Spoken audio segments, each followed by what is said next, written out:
Ang lihim na mayamang tao, Kabanata 34. Nang si Gerald ay pumasok sa silid, napagtanto niya na maraming tao sa loob. Ang kapaligiran ay medyo buhay na buhay. Mayroong halos 100 mga kababaihan at kalalakihan ng lahat ng edad sa silid, at ang waiter at waitresses ay nagkulong at pabalik habang ang mga inumin ay lahat ng paglilingkod sa sarili. Kung hindi hulaan ng mali si Gerald, ang mga taong ito ay dapat na mga boss at may-ari ng mga tindahan at establishmento sa Mayberry Commercial Street. Sumulyap si Gerald sa paligid ngunit hindi niya mahanap si Zack. Kinuha niya ang kanyang cellphone habang sinusubukan niyang tawagan si Zack upang mapagtanto na ang kanyang cellphone ay namatay na noon pa. Ginamit ni Gerald ang kanyang cellphone kagabi at nakalimutan niyang singilin ito. Kalimutan mo na. Napagpasyahan ni Gerald na hintayin na lang na lumapit si Zack at batiin siya pagdating sa silid mamaya. Makalipas ang ilang sandali sa paglalakad sa malaking silid, ngumiti lamang si Gerald na walang magawa sa sarili bago niya matagpuan ang isang tahimik na sulok upang umupo na mag-isa. Pagkatapos nito, nagpasya siyang magkaroon muna ng prutas at inumin. Sobrang busy ng waiter at waitresses at hindi nila napansin kahit si Gerald. Habang umiinom si Gerald at kumakain ng mga inuming hinahain, napansin siya ng isang pangkat ng mayamang pangalawang henerasyon ng mga binibining mula sa Mayberry Commercial Street. Tingnan mo ang lalaking iyon. Medyo matagal na simula nang kumain siya at uminom habang nakaupo sa sulok na iyon. Mayroon bang nakakilala sa kanya? Taga Mayberry Commercial Street ba? Talaga siya? Panipi, hindi ko talaga siya nakita dati. Kumunat ang noo ng mga batang babae habang umiling. Sa palagay ko ay hindi siya isang tao mula sa Mayberry Commercial Street. Paano ito magiging posible? Tingnan mo lang kung paano siya nagbihis. Sa palagay ko siya ay isang tao lamang na sumingit upang masiyahan sa pagkain at inumin dito ng libre. Panipi, sa palagay mo ay pumasok siya rito upang magnakaw ng pagkain? Hindi pwede. Posibleng may isang taong walang kahihiyan. Panipi, bakit hindi? Sa palagay ko siya talaga ay walang kahihiyan. Tingnan mo siya. Napakadamit niya ng damit at dapat may isang dahilan kung bakit mas pinili niyang umupo sa tahimik na sulok na mag-isa. Panipi, may katuturan iyon. Ang mga anak na lalaki at babae ng maraming may-ari ng mga negosyo sa Mayberry Commercial Street ay nagsimulang talakayin at pag-usapan ang tungkol kay Gerald. Ang boss ng Mayberry Commercial Street, Gerald Crawford, ay pupunta dito ngayon. Ayokong sirain ng isang taong kagaya ng lalaking nakasuot ng damit na iyon ang kapaligiran. Panipi, ano ang iisipin ni G. Crawford tungkol sa kakayahan ng aming mga magulang na gumawa ng mga bagay? Paano papayagan ng isang tulad niya na pumasok sa venue na ito? Panipi, isang batang lalaki at charismatic na lalaki na nakasuot ng puti ang ninis na tiningnan si Gerald. Oh, tingnan mo, andito na si Elena. Panipi, sa oras na ito, bulalas ng isa sa mga batang babae habang nakaturo sa pasukan. Elena, halika dito. Kumaway ang dalaga kay Elena Larson. Pagpasok pa lang ni Elena sa silid ay agad na lumiwanag ang mga mata ng mga batang lalaki. Nakasuot ng maikling damit si Elena at ang kanyang mahabang buhok ay nakatikip sa kanyang balikat. Perpekto ang kanyang magandang mukha at talagang parang diyosa siya kumpara sa lahat ng ibang mga batang babae na naruroon sa silid. Nang maglakad si Elena patungo sa kanyang mga kaibigan, ang ilan sa mga matatandang panauhin ay hindi mapigil ang masulyapan ang kanyang mahaba, patas na mga binti na may baluktot na mga ekspresyon sa kanilang mga mukha. Sa oras na ito, ang mga batang lalaki ay nakatingin din kay Elena. Elena, bakit ngayon ka lang nandito? Hindi ba tayo nagkasundo na magsama dito? Panipi, Elena, bakit? Parang hindi ka masaya. May nangyari ba? Biglang nagtanong ang binata na nakasuot ng puti, na may mukha na may pag-aalala. Huwag nang banggitin. Nung nasa baba na ako, napatakbo ako sa isang masamang scumbag. Una, hinawakan niya ako sa hindi naaangkop na lugar. Pagkatapos nito, nakatingin siya sa akin habang sabay kaming sumakay sa elevator. Iyon ang dahilan kung bakit Kailangan kong huminto sa banyo upang ayusin ang aking damit. Panipi, reklamo ni Elena habang nagbuga ng hininga na namumutla ang mukha. Siya ay medyo matatas at magaling magsalita. Ang unang dahilan kung bakit siya nagmamadali lumabas ng elevator kanina ay dahil ayaw niyang manatili sa iisang elevator. Kasama ang baluktot na scumbag na iyon. Pangalawa, naramdaman niya na parang lumipat ang kanyang damit. Napanloob nang tumambok siya sa turnstile kanina. Sa makatuwid, nagtungo siya sa banyo upang ayusin ang kanyang damit na panloob. At ang kanyang damit, inis na inis siya. Damn it! Paano mangyayari ang isang bagay tulad nito? Panipi, ang batang lalaki ay nakasuot ng puti at ang iba pang mga kapatid ay galit na galit sa oras na ito. Paano maaaring hawakan ng sinumang hindi naaangkop? Siya ang kanilang diyosa at ang mga batang lalaki. Dito ay hindi man lang naglakas loob na hawakan ang kanyang kamay. O sige, Elena, hintayin mo muna kaming makawala sa palihim na maliit na magnanakaw na ito. Pagkatapos nito, pupunta kami sa silid ng kontrol sa pagsubaybay at hahanapin ang lalaking iyong pinag-uusapan. Panipi, ang binata na nakasuot ng puti ay sumulyap kay Gerald na nasisiyahan sa kanyang mga prutas at gulay na salad sa oras na ito.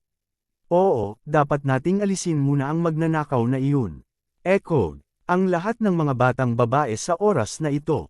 Ang lihim na mayamang tao, Kabanata 35. Isang magnanakaw ng pagkain. Nagulat si Elena at tumingin siya sa direksyon na tinuro ng binata na nakasuot ng puti. Pagkakita na lang niya sa lalaking tinuro niya, ay agad na nanlaki ang mga mata ni Elena. Siya ito. Sino yan? Elena, kilala mo ba ang magnanakaw ng pagkain na iyon? Panipi, siya ang kapos-palad na scumbag na pinag-uusapan ko. Panipi, galit na sabi ni Elena habang naglalakad palapit kay Gerald. Ang mayaman at batang mayayamang batang babae at lalaki ay sumunod sa likuran ni Elena sa oras na ito. Sa oras na ito, nasisiyahan si Gerald sa lahat ng kanyang pagkain at iniisip niya kung paano niya babatiin ang mga boss at may-ari ng mga negosyo sa Mayberry Commercial Street sa Paglaon. Kung sabagay, ito ang kauna-unahang pagkakataon na dumalo si Gerald sa isang kaganapang tulad nito. Sa sandaling ito, biglang naging madilim sa harap niya. Inangat ni Gerald ang kanyang ulo at nakita niya ang isang pangkat ng mga tao na nakatayo sa harapan niya. Napagtanto ni Gerald noon na ang pinuno ng pangkat ng mga tao ay walang iba kundi ang magandang ngunit marahas at mapusok na batang babae na nakasalubong niya sa lobby kanina. Ikaw talaga, bakit ka nandito? Bulalas ni Gerald na may gulat na ekspresyon sa mukha. Ikaw, hindi ka lang makulat ngunit talagang naglakas loob kang lumusot dito at magnakaw ng aming pagkain. Sa palagay ko ay, talagang pagod ka na sa buhay. Galit na sigaw ni Elena bago niya ituloy, mga kapatid, ito ang lalaking sumisilip sa akin sa elevator. Ngayon lang, turuan natin siya ng leksyon. Panipi, pagkatapos nito, sinimulang atake ng grupo ng 5 o 6 na batang babae si Gerald sa ilalim ng utos ni Elena. Sinuntok nila si Gerald at sinimulan nila siya ng gasgas, sinakal, pinisil, at pinunit ang kanyang damit. Ang mayayamang batang lalaki ay mas kalmado at simpleng nanood sila habang nakatayo sa gilid. Pagkatapos ng lahat, maraming mga nakatatanda doon ngayon. Kung nanlaban si Gerald, hindi pa huli ang pag-aaway niya noon. Anong ginagawa mo? Huwag isiping hindi ako mag-aalanggan na lumaban. Panipi, nagulo na lahat ng buhok ni Gerald. Ang kanyang mga damit ay buong punit at siya ay may mga lilang bruises sa buong mukha niya. Dahil ang mga batang babae ay kinurot at binubugbog siya, nagsisimula na siyang magwala. Sa oras na ito, muling hinampas siya ni Elena sa kanyang mukha. Sino ang nagtanong sa iyo na silipin ako? Papatayin kita dahil sa pagsilip sa akin. Panipi, baliw na babae. Sila ay isang pangkat ng mga baliw na kababaihan. Pinrotektahan ni Gerald ang kanyang ulo habang ang grupo ng mga batang babae ay nagpatuloy sa pag-atake sa kanya ng agresibo. Habang itinutulak siya sa lupa. Tumigil ka. Sa oras na ito, isang lalaki na nasa edad na ang tumayo bago niya pigilan ang mga batang babae. Sa katunayan, maraming tao na ang nakapaligid sa kanila dahil sa malaking gulo. Ang nasa katanghaliang lalaki ay nakasuot ng salamin sa mata at siya ay banayad na banayad ngunit mayroon siyang isang uri ng kahanga-hangang aura sa paligid niya. Pagkausap pa lang niya, hindi na agad pinalo ni Elena at ng iba pang mga batang babae si Gerald. Tay, huwag kang mag-alala, hayaan mo lang akong pumatay sa kawawang scumbag na ito. Alam mo bang sinisilipan niya talaga ako? Noong nasa elevator kami kanina, mayroon pa siyang lakas ng loob na makalusot dito upang magnakaw ng ating pagkain ngayon. Panipi, sambit ni Elena habang galit na tinatapakan ang mga paa. Si Warren Larson ay naluluji sa mga salita habang nakatingin sa kanyang anak na babae. Alam ni Warren na ang kanyang anak na babae ay may masamang ugali at isang matindi ang pakiramdam ng hustisya.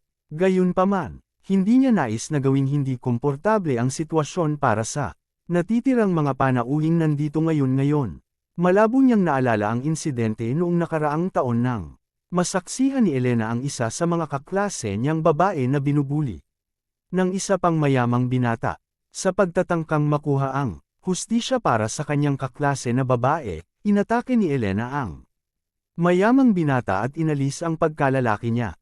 Sa makatuwid, nang makita ni Warren na ang kanyang anak na babae ay binubugbog muli ang sinuman, nagmadali siya kaagad upang mapigilan siya bago may nangyari. Anong nangyayari dito? Binata, maaari mo bang sabihin sa akin kung sino ka? Panipi. Bahagyang nakasimangot si Warren nang makita si Gerald na may kukulong buhok at ginulo ang hitsura. Hindi niya nakilala si Gerald bilang isang tao mula sa Mayberry Commercial Street at alam ni Warren ang lahat mula sa Mayberry Commercial Street, anuman ang kanilang edad.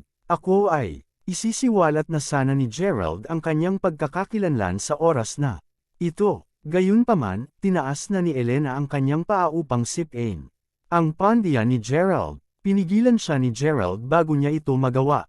Damn it! Kung hindi siya nag-react ng sapat, nawala na ang pagkalalaki niya. Nababaliw ang babaeng ito. Ituturo niya sa kanya ang isang aralin sa hinaharap. Palihim na sumumpa sa kanyang puso si Gerald habang sinusubukan pa rin siyang atake ni Elena. Gayunpaman, isang pangkat ng mga kalalakihan ang pumasok sa silid sa ilalim ng pamumuno ni Zack sa sandaling iyon. Ginoo, Lyle, Panipi, Ginoo, Lyle, Panipi, ang lihim na mayamang tao. Kabanata 36 ang bawat tao sa silid ay binati si Zack sa isang magalang na paraan. Kasama na ang pangkat ng mga kabataang lalaki na tumayo din. Habang binabati siya, sumuko din si Elena sa pag-atake kay Gerald sa oras na ito. Anong nangyayari? Ano ang balak ng lahat ngayon? Panipi, si Zack ay may isang napakalakas at kamangha-manghang aura sa paligid niya at sa oras na ito, sinulyapan niya si Elena at ang natitirang mga tao na masikip sa kanto. Mabuti na lang at wala pa si G. Crawford. Kung hindi man, ano ang iisipin niya sa inyong lahat? Sigaw ni Zack sa grupo ng mga binata. Bago niya sinulyapan ang binata na nakasuot ng puti. Ang batang lalaki na nakasuot ng puti ay ramdam na mali ang mali sa oras na ito dahil wala naman siyang ginawa. Gayunpaman, bahagi rin siya ng pangkat. Mabilis na binago ni Warren ang paksa sa oras na ito.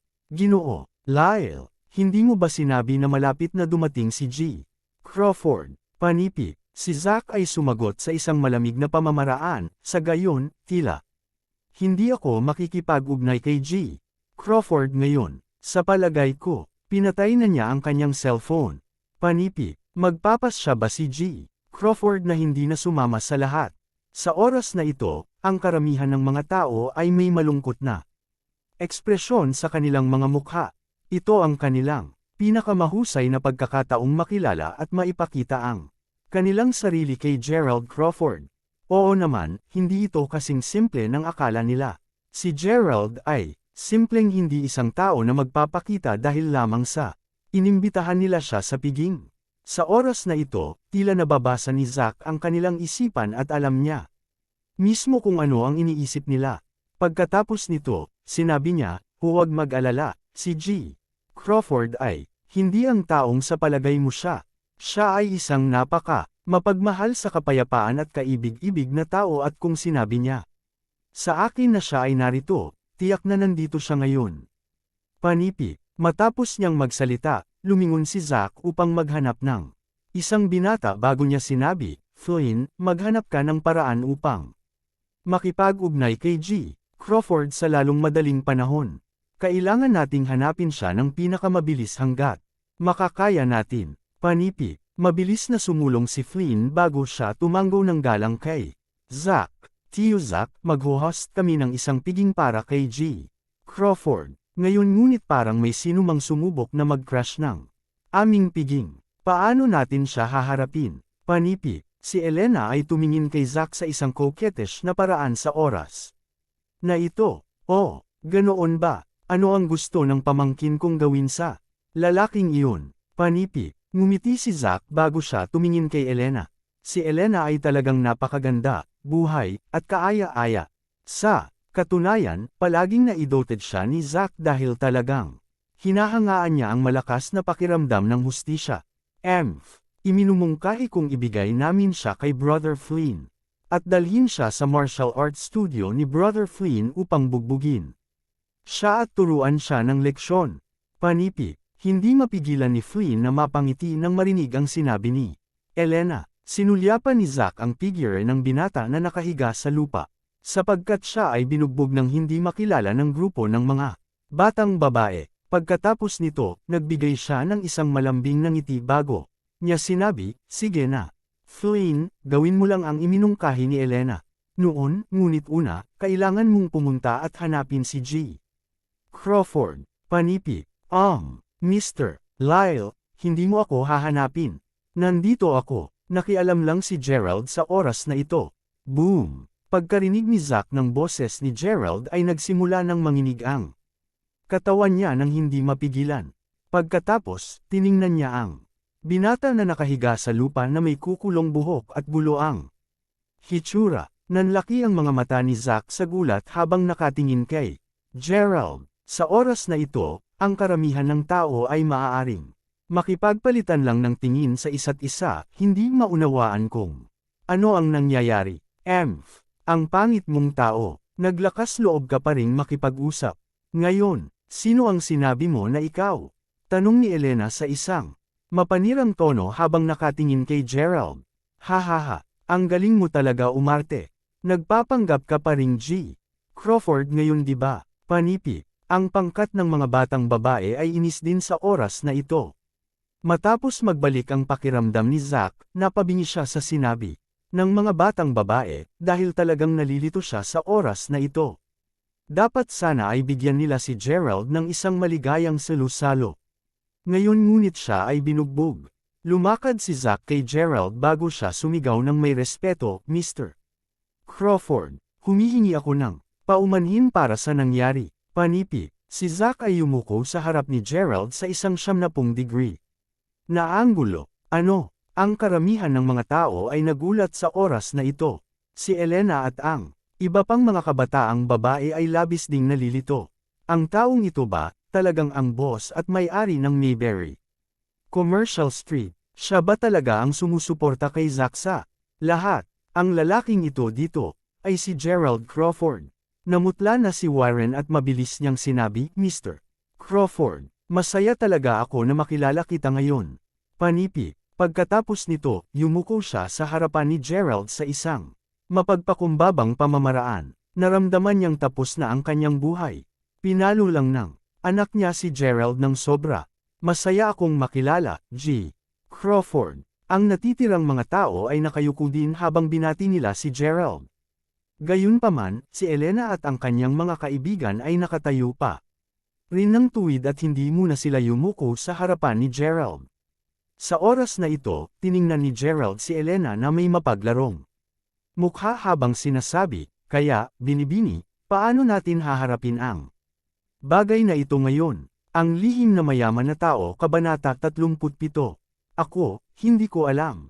Nakaramdam ng sobrang hiya at galit si Elena sa oras na ito. Naramdaman na parang natuktok na niya ang isang bote ng alak. Hindi niya akalain na ang mahirap at nakakasuklam na lalaking ito ay talagang magiging sikat na Gerald Crawford. Tunay na bahagi siya ng mayamang pangalawang henerasyon sa bawat kahulugan. Ginoo, Crawford, humihingi ako ng paumanhin para sa lahat ng ginawa ng aking anak na babae kanina.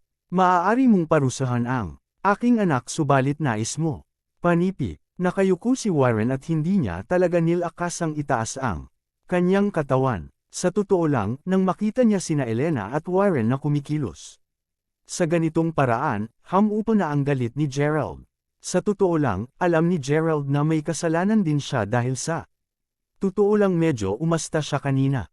Gayunpaman, lahat ay dahil ipinamalas ni Elena ang kanyang mahaba at magandang patas na mga binti. Ito ang kauna-unahang pagkakataon na napalibutan siya ng napakaraming kababaihan sa kanyang buhay. Batay sa pagkatao ni Gerald, hindi niya ito isasaalang-alang bilang isang malaking bagay at papayagan niya lamang ang bagay na ito na ganoon lang. Tiisin lang niya ang kahihiyang ito sa kanyang sarili. Gayunpaman, nababasa ni Zack ang kanyang isipan at sinabi niya sa mahinang boses, Mr. Crawford, kailangan mong parusahan ang mga ito dahil tinatapakan nila ang buong tradisyon ng iyong pamilya. Pagkatapos ng lahat, kung hindi mo sila parusahan, pagkatapos na sila ay masaktan ng publiko, ang pinsala ay tiyak na hindi malunasan kapag nalaman ng iyong kapatid ang tungkol sa bagay na ito sa hinaharap.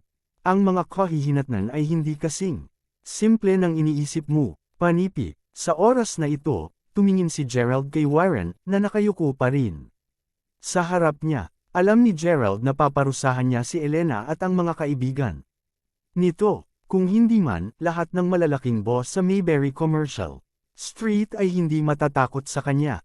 Kung gayon, kailangan niyang parusahan ang mga ito. Tumingin si Gerald kay Elena at sa lahat ng iba pang magagandang batang babae na may malamig na ekspresyon sa mukha bago niya. Sinabi, Kapatid Zack, mangyaring magayos ng isang malaking silid para sa akin at dalhin ang lahat ng mga batang babae sa silid para sa akin. Agad na nagtatrabaho si Zack nang hindi sinabi ang ano pa at kinagat ni Elena ang labi niya ng marahan. Para bang alam na niya ang kanyang sariling kapalaran at napuno siya ng hiya at galit sa oras na ito. Gayunpaman, huminga ng malalim si Warren at ang iba pang mga ama matapos makinig sa kanyang mga tagubilin. Naunawaan agad ng lahat ang balak ni Gerald. Ngunit ang ganitong uri ng parusa, ito ay kahit na isang parusa. Ito ay simpleng gantimpala, kapag ang kanyang anak na babae ay tapos na sa kanyang serbisyo. At kung siya ay pinabura ni Gerald, magkakaroon din ng kalamangan ng pamilya Larson. Naisip ni Warren na maaari niyang samantalahin at magamit ang oportunidad na ito upang palitan ang posisyon ni Zack upang makontrol niya ang Mayberry Commercial Street sa halip. Malinaw na, ang mga ama ng iba pang mga batang babae ay mayroon ding parehong bagay sa pag-iisip. Patuloy silang commandant sa kanilang anak na babae, na parang sinusubukan nilang kumbansihin silang gumanap at maglingkod ng maayos kay Gerald. Sa oras na ito, inihanda na ni Zack ang silid na hiniling ni Gerald. Pagkatapos nito, dinala ni Gerald si Elena at ang apat pang mga batang babae sa silid. Likas na naghintay si Zack sa labas ng pintuan. Ginoo, Crawford, ano ang gusto mo? Isang batang at magandang dalagita ang biglang nagtanong na may nakakahiyang mukha. Ha, ano sa palagay mo ang gusto ko? Pinagtripan ako ng 5 ng ganito at tinatanong mo talaga ako kung ano ang gusto ko. Panipi, dahil nagalit pa rin siya, dapat niya nalang bitawan ang kanyang galit ngayon. Dapat niyang palabasan ang lahat. Gusto kong mahiga na kayong 5 sa kama. Ano? Medyo kinuyam ng mga kamao ni Elena sa oras na ito. Hindi niya talaga inasahan na magiging masamang tao si Gerald. Kung hindi dahil sa kanyang takot na ang kanyang pamilya ay gumuho at magbayad ng mga kahihinatnan ng kanyang mga aksyon. Hindi siya kailanman gumawa ng anumang bagay na nais ni Gerald na gawin niya. Hindi alam ni Elena kung ano ang iisipin ngayon. Pagkatapos ng lahat, palagi niyang kinamumuhian ang mga masasamang tao at lahat ng mga masasamang bagay na ito, ngunit talagang napipilitin siyang gawin ang mga masasamang bagay na ito sa maraming iba pang mga batang babae ngayon. Gayunman, napangisi pa rin si Elena nang sundin ang mga tagubilin ni Gerald at humiga sa kama kasama ang 4 na batang babae. Sinampal ni Gerald ang isa sa mga dalaga. Pagkatapos nito, Ipinagpatuloy niya ang pagsampal sa kanila, sunod-sunod. Nakaramdam ng labis na kahihiyan ang mga batang babae at nasasaktan din sila ngunit wala silang ibang pagpipilian kundi ang tiisin ito. Sa oras na ito, si Elena ay nasa gilid ng pag-iyak pagkatapos ng sampilan ni Gerald. Gusto mo akong hampasin? Tingnan natin kung naglakas loob ka. Pa rin napatulan ako sa hinaharap. Panipi, binigyan ni Gerald ang bawat isa sa kanila ng isa pang mahigpit na sampal sa kanilang mga mukha. Pagkatapos nito, sa wakas ay nag-alig siya ng isang malaking buntong hininga nang maramdaman niya ng mas mahusay sa ngayon. Hanggang dito na lang ang ating kwento. Huwag kalimutan mag-like, share and follow for more story ng Ang Lihim na Mayaman.